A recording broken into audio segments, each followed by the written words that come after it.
In this episode of Color Quickie, we're going to take a look at Light French Gray by Sherwin, the immensely popular cool neutral that has taken the world by storm, and it's been pretty popular for many years, for a good reason. And we'll get into that in just a second. If you're new to the paint people, I'm James the Color Guy, and this is Color Quickie, where we take a color, break it down, give you some details on it, and then I'll give you a color palette that I put together, all based around Light French Gray. And this palette includes some color pairings as well as some trim color options. So if that sounds awesome and maybe helpful to your future paint project, show me your support by pressing that like button and subscribe if you haven't already, because we put a lot of videos every single week. So why don't we start by talking about this color in terms of lightness or darkness. We can figure this out pretty easily because Sherwin, awesome company, they actually tell us the LRV of this paint color. And we can see here it's a 53, which is a 53% on the light reflectance value scale. And that means this color will reflect about half of the light that hits it,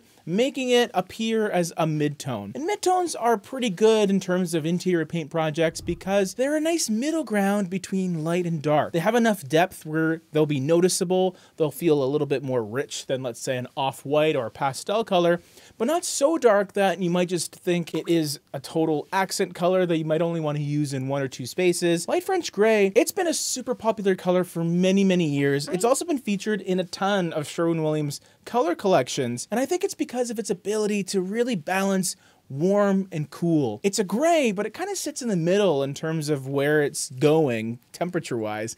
And that's awesome if you have a transitional color scheme where you're maybe fusing warm and cool together, because I think it does an awesome job at doing that. In practical use, I will say, just based on how lighting works inside and the light bulbs we tend to use, Light French Gray will more likely feel a little bit cooler than you might expect before it will ever feel warmer. So just keep that in mind. A pretty straight down the middle, true neutral gray, but that still kind of means it may feel a little cool, which isn't a bad thing. It's, you know, kind of a timeless color in my books. I could absolutely see this color being a great main color if you wanted to maybe have it as the primary color in your palette. It could be your hallway color or your big living area color. I could really see that working, but it is a little bit darker than your traditional main colors, which maybe are in that 60, even 70 range. Just be sure to try this color out in your home before you commit to it. Get a small can of paint before you get a really big one, mainly for the depth, but also the color itself, the hue. See if that gray vibe really suits you. Okay, so let's get into some trim color options next. The first one would be White Flower. This is an interesting choice, I think, because you would assume if you're starting with gray, then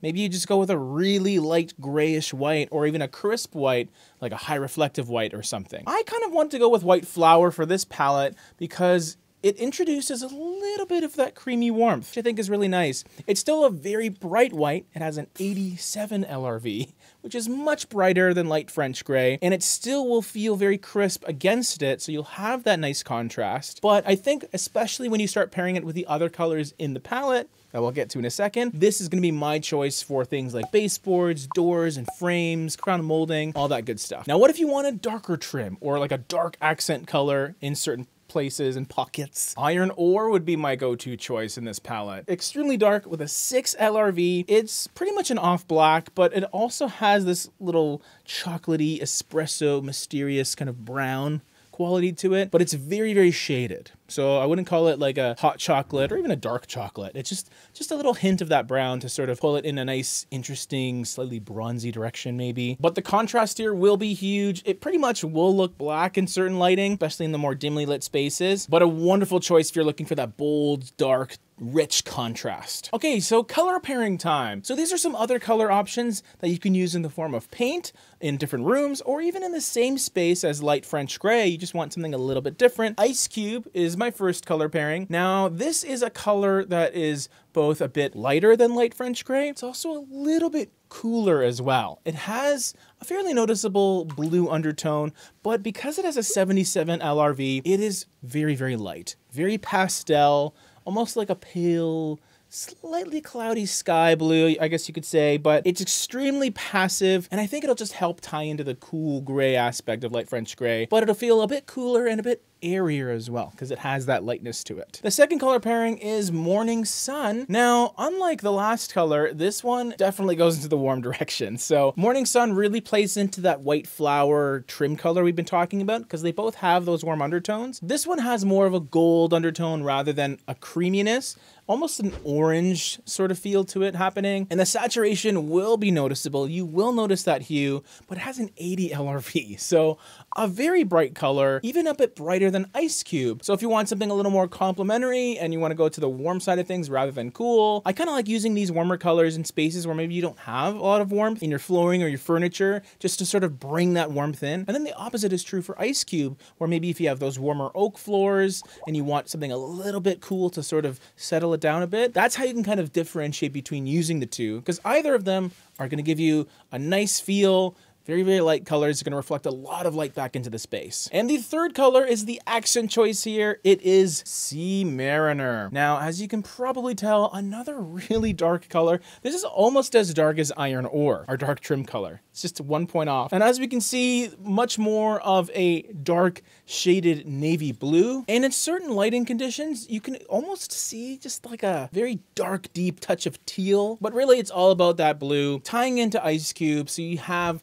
light and dark blue options, and then you have that warmth in the middle happening. So this color palette is very much a tale of two temperatures. You got your cool blues, you got some warm creaminess, and then you got that light French gray smack dab in the middle to sort of tie it all together. And here is the palette all together. Please let me know what you think. If you want more exclusive content from us, we release an exclusive video every single Sunday on our Patreon if you want to check that out. And if you become a Prime member, you get your own personalized color palette from me every quarter. So link in the description down below. And we got more videos right over here.